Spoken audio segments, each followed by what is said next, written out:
into his frequency. Enter at your own risk. Come be at peace with me. Ask the Paul, where we rise and don't fall. Welcome back to another episode of Baxter's Buzz. I'm your host, Baxter E. Hall. Welcome to my brain. Welcome to my frequency. Enter at your own risk. Today, I have a special guest with me. She is the executive director for the Detroit College Access Network. Cyekeia Lee, welcome to Baxter's Buzz. It's great to have you. Thank you so much for having me here. It's great to be here. You, when we met initially, your story is such a cool and inspiring one. I was like, I need to have you on the podcast. To just, I want to have another conversation with you selfishly, and I also wanted to share your journey because I think there's a lot of folks that have similar passions, but just may not know kind of Yeah. how to maneuver and everything. And I think your story would be really beneficial for folks. Thank you. Yeah, I'm happy to share. Let's start with currently what you're doing. Detroit Mhm. College Access Network, or DCAN, as you all refer to it as sometimes. Talk about what you all do and why that work is so important. Yeah, so the work that we do at DCAN, we try our very best to ensure that college can be a reality or post-secondary pathway, because not everybody's going to go right off to college or at all, but that a post-secondary pathway is a reality for Detroit students.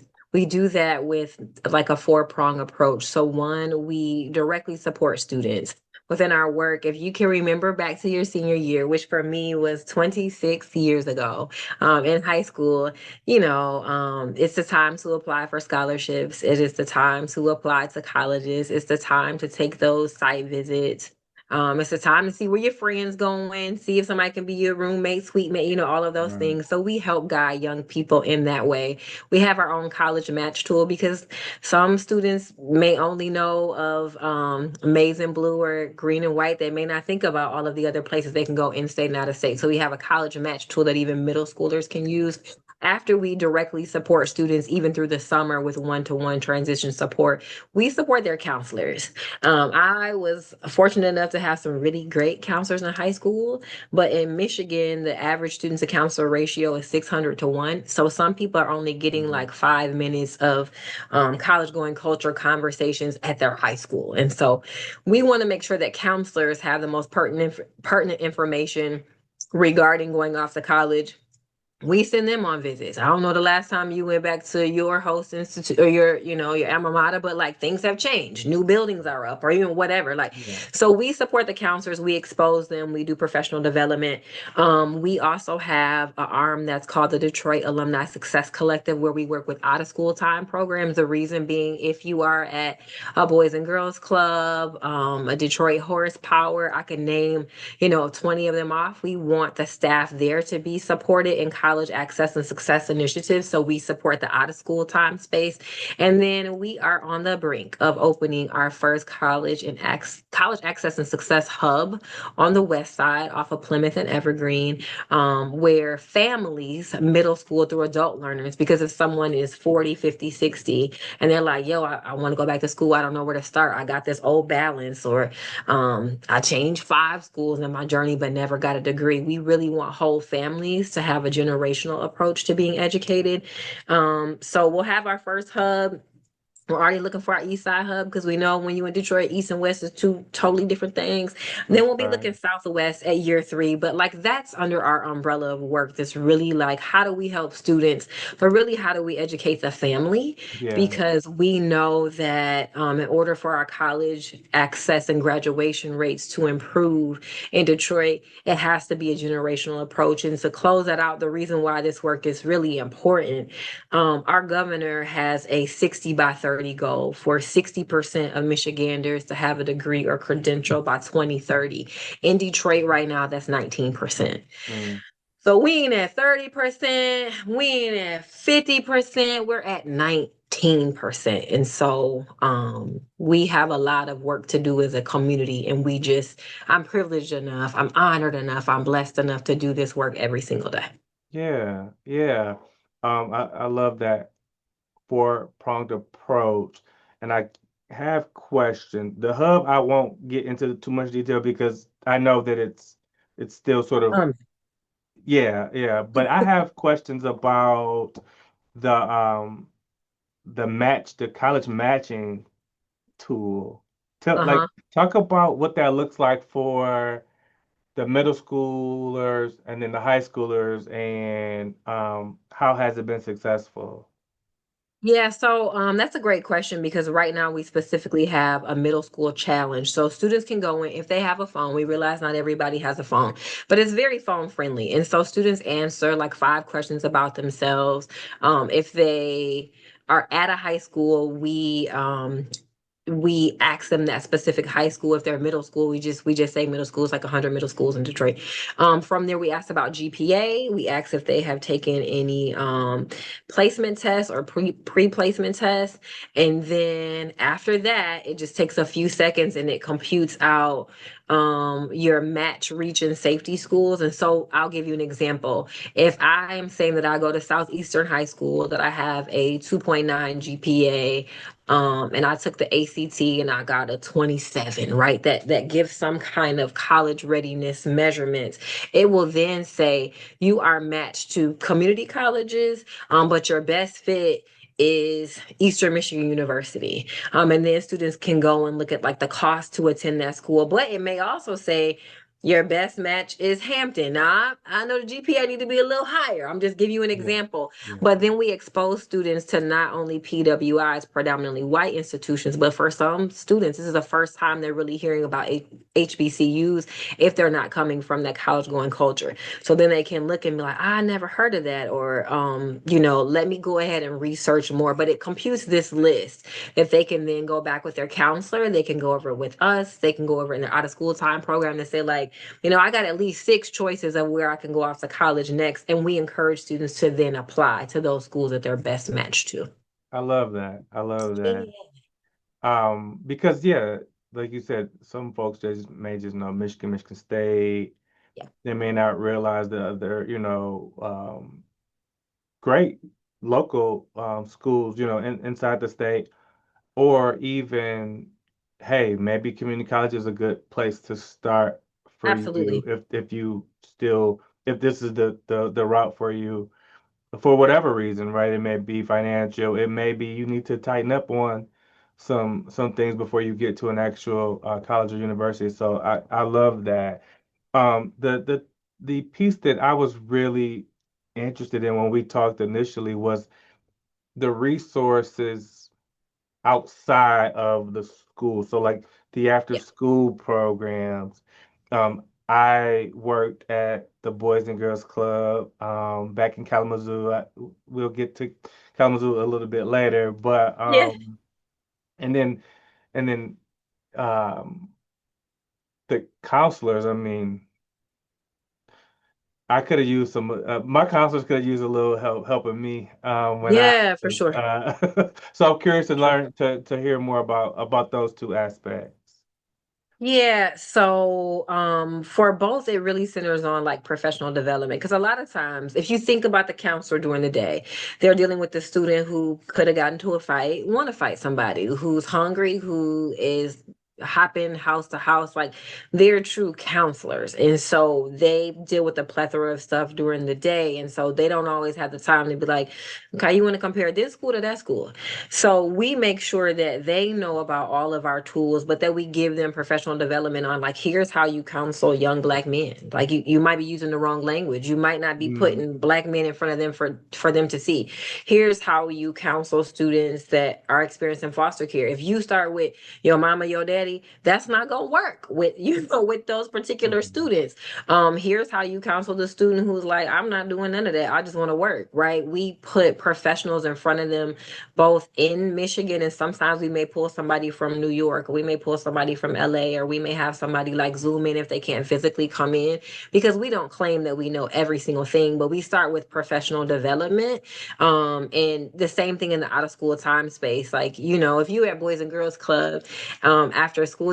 There's so much going on. Like kids got to come in, get their snack. They want to go in the playroom or the chill room, or like where do you really fit college access in there? And we may say that find a way in your particular day or come along on this trip with us. But even for them, we do the professional development because we know they got to adhere to all these other standards that like a school doesn't have to. So we always try to just expose professionals to like what do you need to know, and how can we be the best instrument for them. Yeah. You talked about it being sort of a generational piece, just like much more like comprehensive, because we know that the student is typically a representation of what's going on at home, right? And if we educate the student, the child, but the people at home don't know how to necessarily cultivate that, right? Then you have this seed that's been planted, but it may not grow in the way that it should physically, literally like feeding the child and not feeding, like, and everybody else is hungry. That those are types of Yeah. Yeah. real scenarios that we see in Detroit and a lot of big cities, especially predominantly Black cities. Yeah, for sure. But then giving the parents or the grandparents or whomever the child may be living with just access and education as well. I mean, the odds are that the student's going to do better and do better beyond high school, right? When all those things are Absolutely. connected. Absolutely. Yeah. And I'll liken it to, my own personal story, Baxter, just a little bit. So I am a first generation low income student. Ain't nothing special about that. That's what most of my friends' stories were, right? It wasn't until I got to college that I was like, oh, you're not first generation and you wasn't poor. Oh my goodness. Like where's y'all living at? But at any rate, as I got my degree and got resources and support around FAFSA or work, study, things of that nature, it perked the ears of people in my family. My mother, and it wasn't until her 70s, she did go back to school in her 60s, but like she got her associate's degree from Wayne County Community College, like when she was like, oh, like this is doable. Yeah. I've seen you go through. My sisters went off to school later, and I come from a household initially, like my father is functionally illiterate to this day. So the only messaging point I got was like, yeah, you got to go to college. That was it. And I'm the baby of 5. One of my sisters went off to the military. I knew, I was like, I can't run, jump. I can't be holding my breath underwater. I can't be doing none of that. I can't be all I can be. So I got to be somebody else. My other sister went to cosmetology, so she learned a trade. Like to this day, she can pin curls, she can do a French roll, whatever. I was like, yeah, I don't know how to curl. That's why I got to wear braids.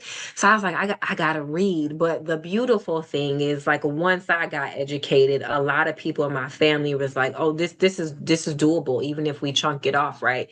And so now, as opposed to having somebody in the family wait, we want to do that all at the same time. Like, you and your daddy need to get it fast for them. Like, let's just sit down and do it. Like, he doesn't have to wait for another time. Or can you both apply for scholarships right now? Or we're even taking families on campus visits. Like, if you think back to like when you went, and I don't know your story exactly, but when I went on a campus visit, I was on a cheese bus in 7th grade with my homies. My family wasn't there. They didn't know what the campus looked like till I got admitted. Now we're taking charter buses. So your mama can see where she dropping you off, where you gonna party, hang, chill, sleep, make new friends. Like, people can see that, and hopefully someone else in the family can see themselves on the journey. Yeah. And we don't even have time to talk about the correlation between the illiteracy rate and the prison system. Yeah, I pipeline. mean, Yeah. another day, another Yeah. podcast. But yes, just the exposure, because you were in your family was inspired by your mom, but what if she could have gotten and started her journey a little bit sooner while you were Yeah. starting yours, right? I love that aspect of it. Um, you talk about being first generation college grad, but then your background, like talk about some of the work that you did prior to DCAN and the community is like all like in the like the core of all the things that you've done. Like, was that always a passion of yours? How did you land just taking care of folks and yeah, Yeah. wanting to be in the mix? Yeah, well, it was never on my like teenage vision board, right? But one thing I knew from being a first generation student is community helped me a lot. When we didn't have groceries, church brought that by. When I need to go to summer camp, somebody sponsored that. And so it really taught me a lot about servant leadership because that's what I consider myself to be. So early on, my very first job was working at a teen shelter in Ann Arbor, Ozone House, while I was in college. Mm, Because I was like, I get these kids more than I get these other kids. And so I always put myself around the underdog or those that folks had kind of thought would never make it. And from there I've worked with the Lost Boys of Sudan. I've worked with students from all kind of different pathways, all type of different households, everybody on the LGBTQIA spectrum, just to make a safe space. And so early in my 20s, I met with one of my friends the other day. She was like, you were always like the community champion. I'm like, that was never what I was just trying to be. yeah. I think that everybody who needs support should get support. And so I worked at Ozone House. From there, I worked at Wayne State University, where even in the financial aid office, they basically gave me all the social work programs. I had everything was first generation. I had Trio, Upward Bound, MLK, Scott, like Yeah. whatever. They were like, yeah, get that to her because she's gonna go and talk to the people in the families. And that's when I really started to work with homeless college students. And I was like, in college, did I eat a lot of ramen noodles? I sure did. Mhm. Drink a lot of Capri Suns. Like that was kind of the vibe, but I had choices, right? Right. So I got to deal with students like they ain't really had no choices. They ain't have no options. I've talked to students before that's like I've had to do way too many illegal things to eat. Mm, And then that really prompted my work with the National Association for the Education of Homeless Children and Youth. And I worked in 26 states. I got to work with the Obama Foundation and work on some policy with them. And it's crazy because I had to take political science 3 times in college. I was like, I don't know. yeah. But I knew to do right by people. And so that has just always been a foundation of my work to say, if you are in Georgia and you are sleeping in a ditch and you got to get up and go to school the next day, that's not okay. If you are in LA and you are sleeping under a high school football bench and then you crawl from under there and go into school, that's not okay. And so those early days rooting me in community really helped to propel my career. And so I get the whole student, I get the whole family when I sit in this seat because that's all I know. I Mm, don't know how to look at an issue single handedly. yeah. I have to look at the entire individual, their village, and if they don't have one, create one around them. Yeah. You talked about, I mean, think about these students that are still showing up every day, understanding how important it is to get that college education, but are literally homeless. Like, think about some of the resources that some of us take for granted every day that Yeah. we could provide for these young people just to help them get to where they're trying to improve upon their life, right? They're trying to make a better life for themselves and um connecting them to those resources and getting them, a hot meal, a place, a roof Yeah. over their head. Yeah. I'm sure it was just like life changing for them, right? Yeah, I have so many young people come back to me now and they're like, when you connecting with that person to get the care package or the personal care items, or because I would call shelters. Like I got a student in your state outside in line, they're number 26. Can you? They're like, yeah, we'll scoot them up in the line.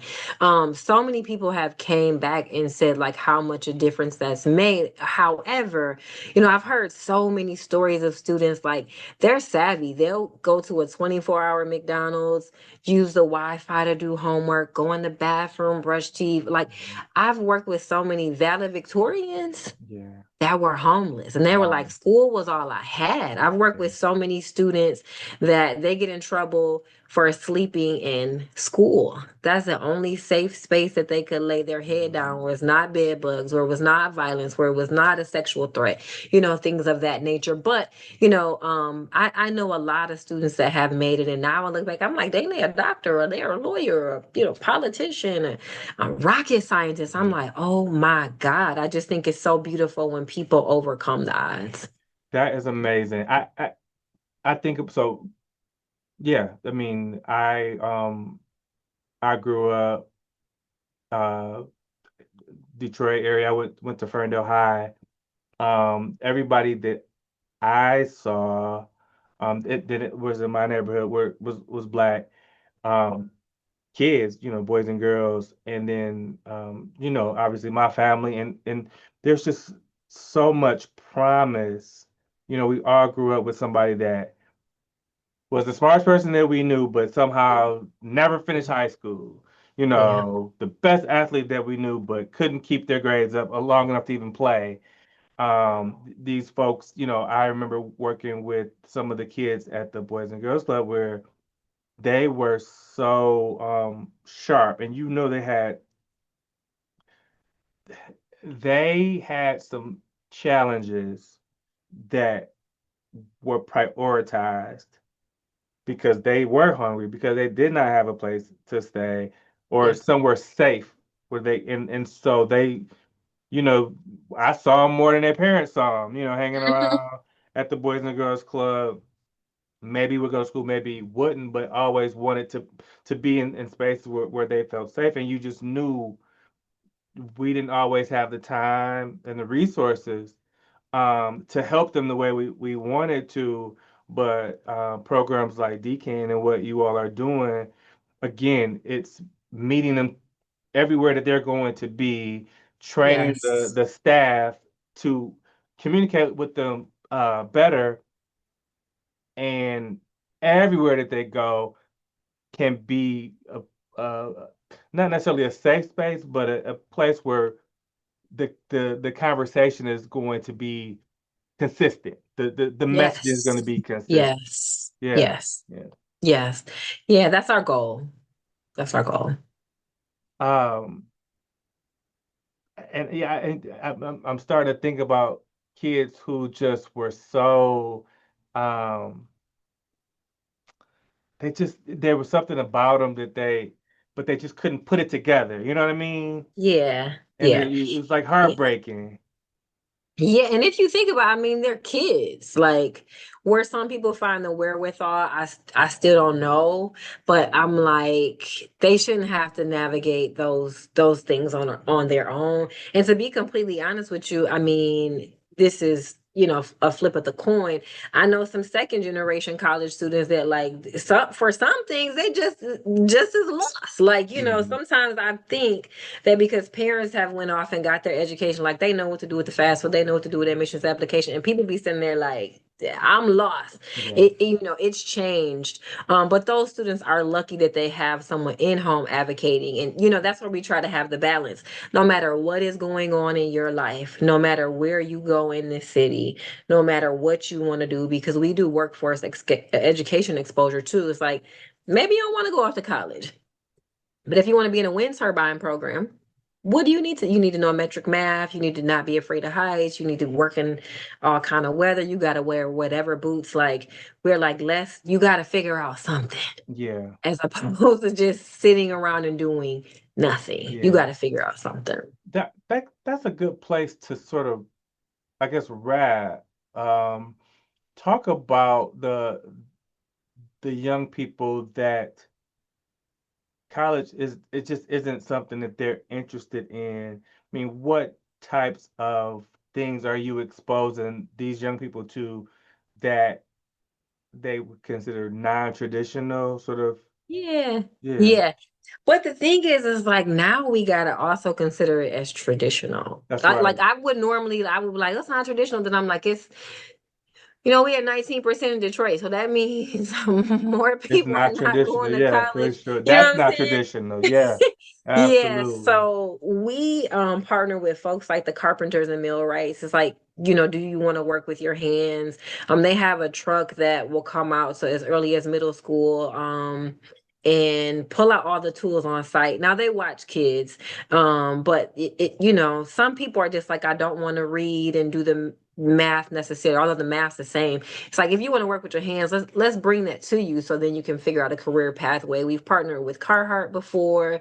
um some kids are great cooks, right? And they've never thought about going to culinary art school, Yeah, right? Like, you already been making meals for your whole family since you've been 11. Like, right. let's get you some credentials there. So every spring we have exposure for students and for counselors, because again, the counselors may be like, I'm not going to send them over there to the carpenters and millwrights. I don't know what that's like. So we take them to the building as well. But we think about all pathways, and there's an extensive list of our workforce education partners. And in fact, counselors come to that a little bit more than they come to everything else. But I just think there's something for everybody. Like, I have a nephew who's a dental hygienist, and he has the highest credential in his office. He works at an office in Ann Arbor. He makes good money, and like, that's the path he chose. That's really considered workforce education. He's not a dentist, Right. but he's the dentist's right hand man. So Yeah. Yeah. I mean, those are things that, my friends and I have talked about, whether we've taken the non-traditional route, whether it was, community college and then universities, whether we um, never graduated or went military route. I mean, folks, just because they don't see themselves being in college doesn't mean that they don't see themselves being successful yeah, or, yeah, being productive members of society and making some money. There's yeah. Lord knows if something going on with this electricity in this house, with this plumbing, they could take whatever I have.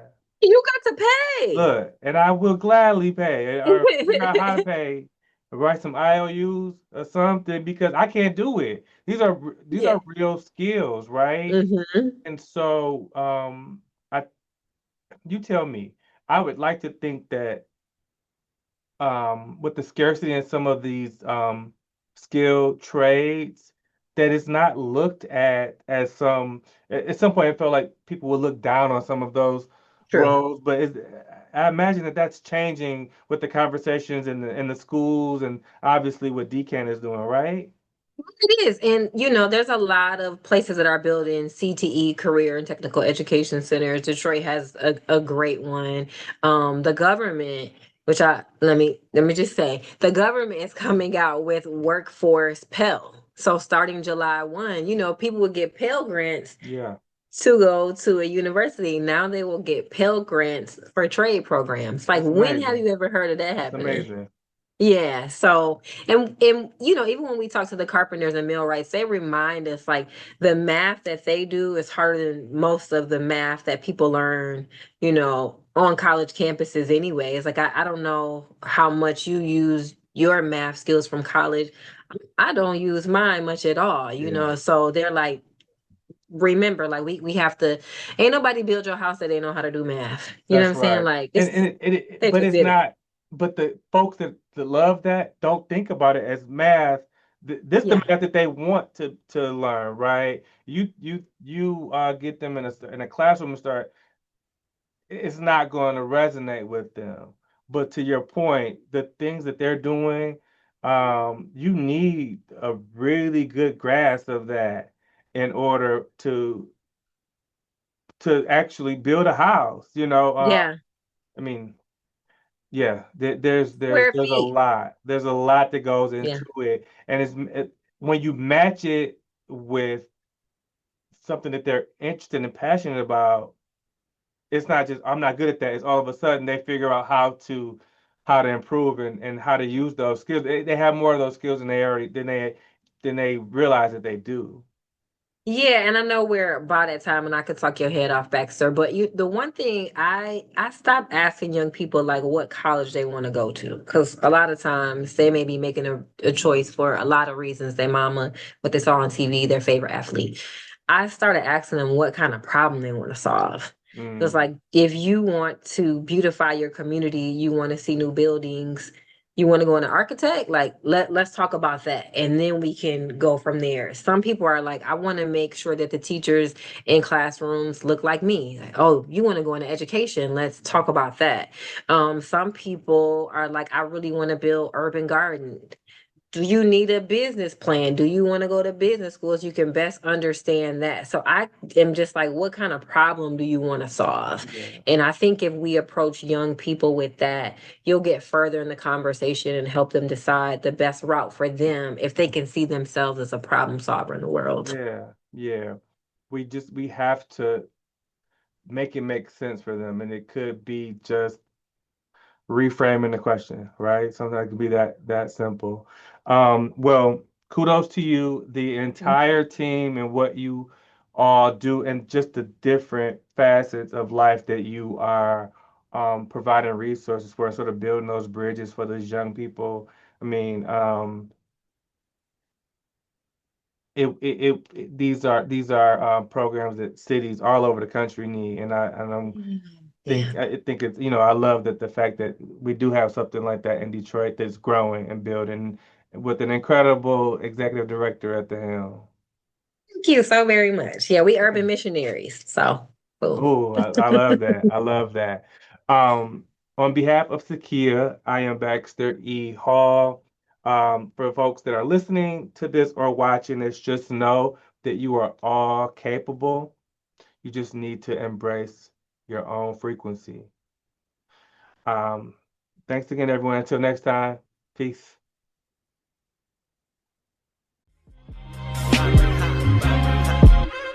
Welcome into his brain. Welcome into his frequency. Enter at your own risk. Come be at peace with me. Thank you so much for watching this video. If you haven't already, please hit the like button. Please subscribe, share, and also hit that notification button as well. Thank you so much. Financial literacy to authentic black history. This real rap.